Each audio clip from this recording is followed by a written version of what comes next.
Let's make a prosthetic. So we're going to sculpt, mold, and cast the prosthetic all in this one video. So buckle up, it's going to be a long one. So let's get started with the sculpt. I've got my Lazy Susan, a tile to sculpt on, and my sculpting tools. This is my tub of clay that I reuse over and over again, which is why they're all in little bits. I know the general size of the prosthetic that I want to make, so I'm just taking a bunch of clay and kind of shaping it and smoothing it out to the shape that I want. Once I get the general shape, I like to use my raking tool. This tool just helps the clay form into like one piece and also helps to even the surface. I decided I want the piece to be a little bit bigger, so I'm just using the rolling pin to roll it out. I'm doing like a carved out heart, so I'm just lining out a general shape and then cutting out any excess clay I don't need. The outer part of the heart is going to be like the skin, so it doesn't have to be too wide. Once that clay is off, I'm going to start smoothing out the edges. This is like one of the most important steps. The edges of the piece is what's going to blend into your skin, so you want it to blend seamlessly into it. So I just take my finger and roll out to create that blended edge. I get these scoring pads from Dollar Tree and I just cut out a little square of it. So with 99% alcohol, I rub in circles on the piece. This helps level out the clay and clean up the piece while smoothing out the edges as well. Then when I'm done, I use a paper towel with alcohol to clean up the rest. And this is when I go back in with a ballpoint tool and kind of shape out the heart again. I actually decided to make the heart smaller. Excuse my head getting in the way. Since I made the heart smaller, the edges were too wide, so I'm just like thinning it out now. Then I'm going to do the same thing as I did last time and smooth out the edges, making sure it tapers out nicely. Poured some more 99% alcohol and using the scoring pad to once again smooth out those edges and clean up the outside parts. Wiping with the paper towel also helps with those edges as well. You really want to get those edges nice and tapered. The best way to check your edges is to close your eyes and then run your finger along the prosthetic, and if you can feel the edge, it's not tapered enough. Once it's thin and smooth out enough, I can finally carve out the heart shape. With a sharp tool, I'm making sure to go over it to get that indent in the middle. This is going to give it that dimension to look like it's been carved into the skin. And then I'm going in with the tool to create this sort of texture on the edges. I also like to turn the piece like this just so I can see how thin the piece is and if it tapers well at the end. Now that I've finished the sculpt, it's time to give it some skin texture. I start by cutting up a Ziploc bag and putting it over the piece. This is a skin texture stone and it helps give you that organic skin texture easily. The Ziploc bag helps it from being too sharp and gives it a more subtle appearance. I do a little once over and then I go over it again in any spots that I think need more texture.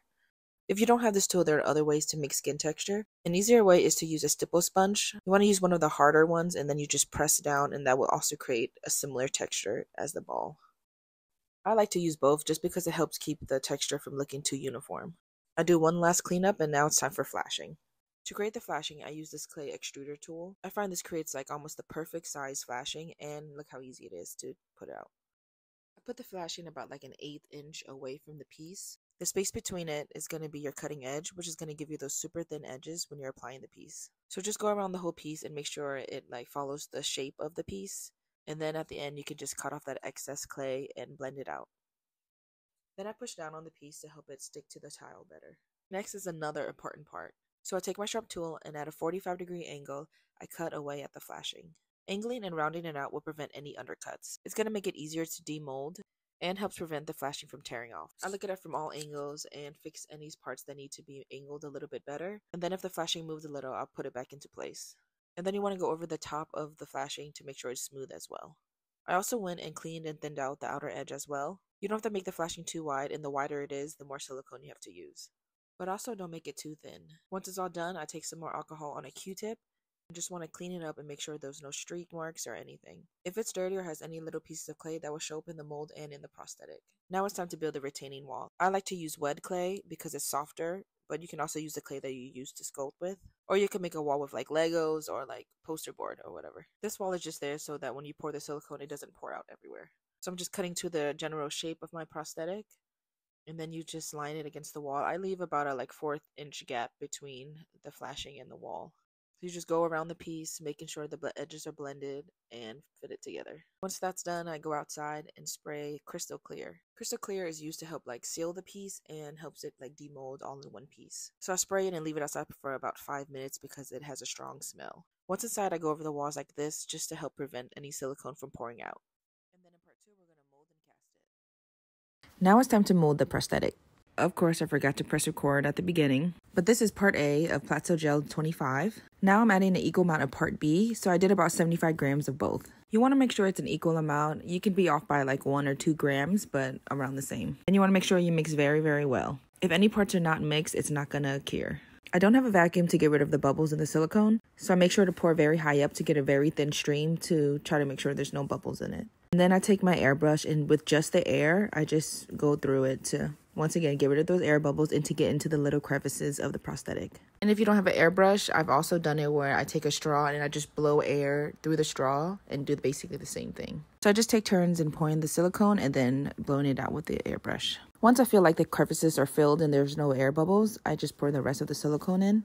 There are ways to measure how much silicone to use, but I just guess. Since I've been making molds for a long time, I'm usually pretty good at guessing how much silicone I need, but if I have too little, I just mix up another batch. Once all the silicone is poured, I like to tap the tile onto the table just to get rid of any excess bubbles. I leave it for 2 hours and it should be cured by then. So then you can take off the clay walls and start demolding it. This is the most satisfying part. I love when it comes off in one piece, and it's also nice if you want to make another mold of the same prosthetic.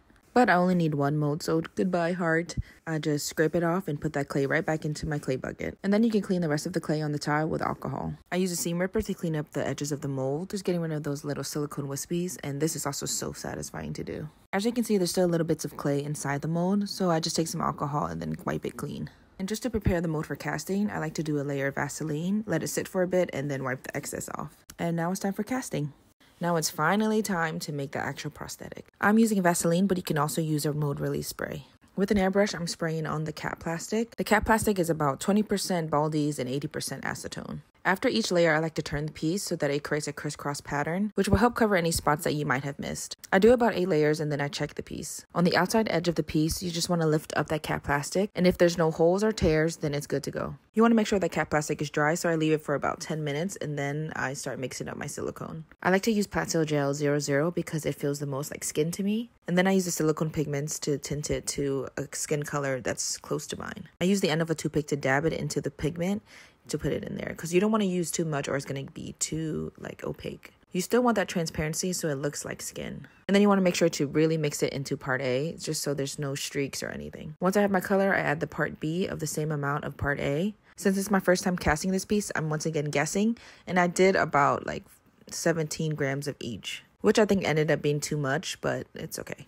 Mix well, or it's not going to cure. And then once again, I do a high, thin stream to make sure there's no bubbles. And I just scrape the rest of the silicone onto the mold. Once the silicone is on, you just want to move it around and fill up any crevices. You always want to check for bubbles, so I just go through it and just kind of poke the mold sometimes just to make sure there's no bubbles. Once covered, you just scrape that excess silicone off. And then with the clean popsicle stick, I scrape it again. You want to scrape hard enough that you're getting the silicone off the blending edge, but not too hard that you're dipping into the silicone in the middle. And then I just pop any bubbles on the way. This is the most important part in getting that perfect blended edge. You want to take a Q-tip, and then just like how I am right here, you just really get those edges to get rid of all that silicone on it. It's getting rid of any silicone on the edges and just leaving the cap plastic. The cap plastic is what dissolves to give you those seamless edges. And you want to go slow and not press down too hard, or you can end up moving the cap plastic and wrinkling it. After an hour, the silicone is cured, and then you can powder and demold. This is how I like to demold. I like to get rid of that outer edge first, just to clean up the prosthetic. So I just use a tool with a bob point and just go through and rip those edges off. And once I start demolding, you'll see how clean the edges are when I do this. You want to make sure to overly powder, just in case of the cap plastic sticking to itself. So as a precaution, I like to demold like this, of just doing the edges and powdering it, and then demolding the center part after. And then after that, I can just demold the whole part without worrying about any wrinkled edges. Because why do all that work of making the prosthetic and then get a bad edge? And then once it's fully demolded, I powder again, just in case. And here's the finished prosthetic. It has great edges and it's ready to apply.